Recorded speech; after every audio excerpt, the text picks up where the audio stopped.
बड़ा महत्वपूर्ण और बहुत गंभीर एक मुद्दा है गुजरात चुनाव को लेकर। आप लोगों ने मीडिया में कुछ रिपोर्ट्स देखी होंगी, डरते डरते जो छपी हैं, कि आखिरी 1 घंटे में 16 लाख वोट गुजरात के दूसरे चरण के चुनाव में पड़े।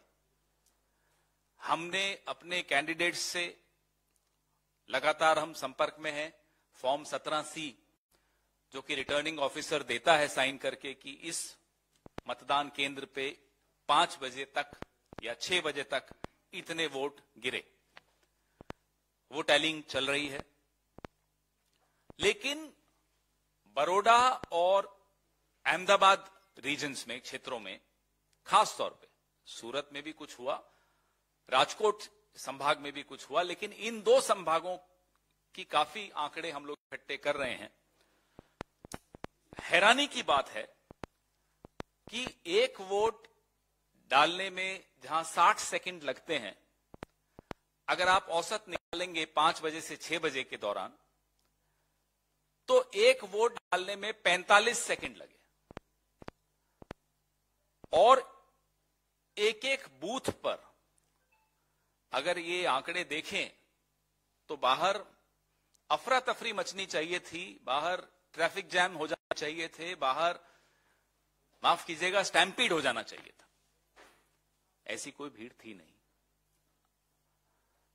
हमारे पत्रकार साथी कई वहां थे, हमारे अपने वर्कर्स थे जो लगातार कह रहे थे बड़ा फीका मतदान है, लोग निकल कर नहीं आ रहे हैं। लेकिन 5 बजे से 6 बजे के बीच में 6.5% बढ़ोतरी हो गई।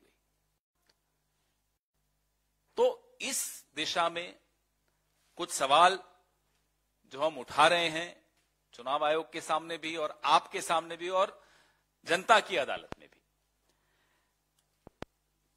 संजय पटेल हमारे एक उम्मीदवार, 144 रावपुरा बड़ौदा संभाग की एक सीट है, उससे हैं।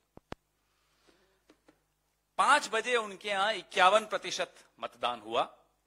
वो अपने वर्कर्स के साथ अलग अलग मतदान केंद्रों पर उस वक्त घूम रहे थे, जैसा कि सारे उम्मीदवार करते हैं हर पार्टी के, और लोगों को प्रेरित भी कर रहे थे कि भाई निकलिए वोट देने। लेकिन 5 बजे के बाद, और भीड़ वो बताते हैं कि बहुत कम थी मतदान केंद्रों पर, 6 बजे 57.68% वोट हो गया।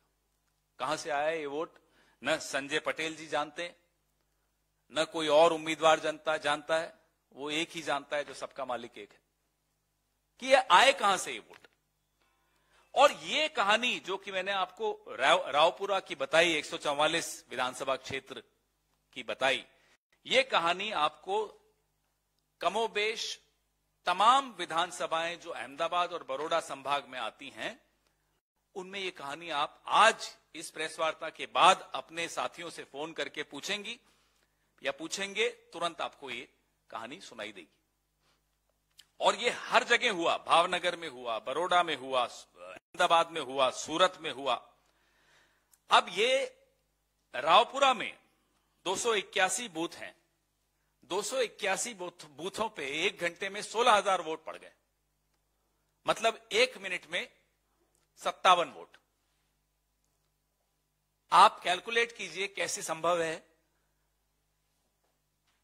न कोई बाहर लाइन लगी हुई, न अफरा तफरी, लेकिन इतने वोट वहां पड़े। ऐसे ही वीवीपैट्स की तुलना कुछ मशीनों पे की, तो एक तुलना अभी मैं जिनसे फोन पे बात कर रहा था वो बता रहे थे, मैं आपको वो आंकड़ा देता हूं कि कांग्रेस की उसमें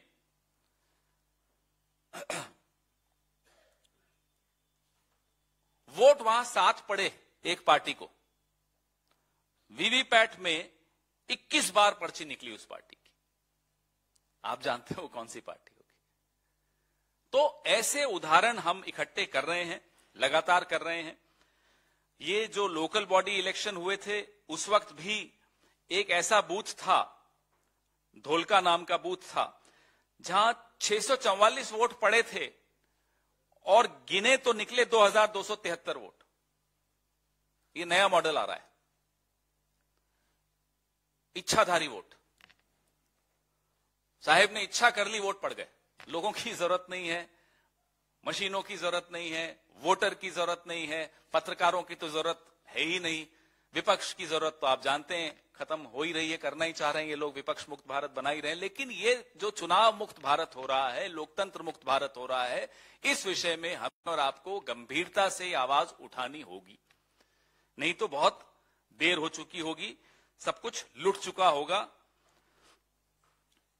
वेजलपुर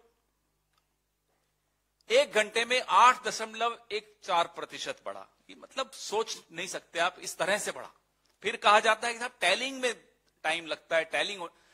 ये 5 बजे के आंकड़े आ चुके थे, उसके बाद कोई भीड़ नहीं थी।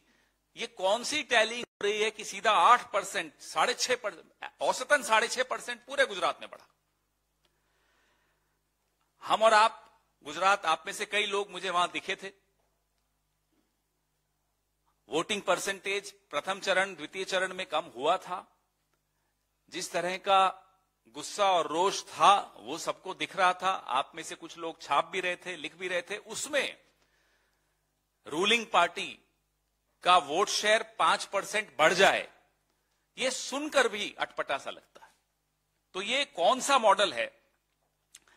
नरोडा में 5 बजे डिक्लेयर हुआ 45.25% वोट, 6 बजे हो गया वो 52.78%, 7.5%।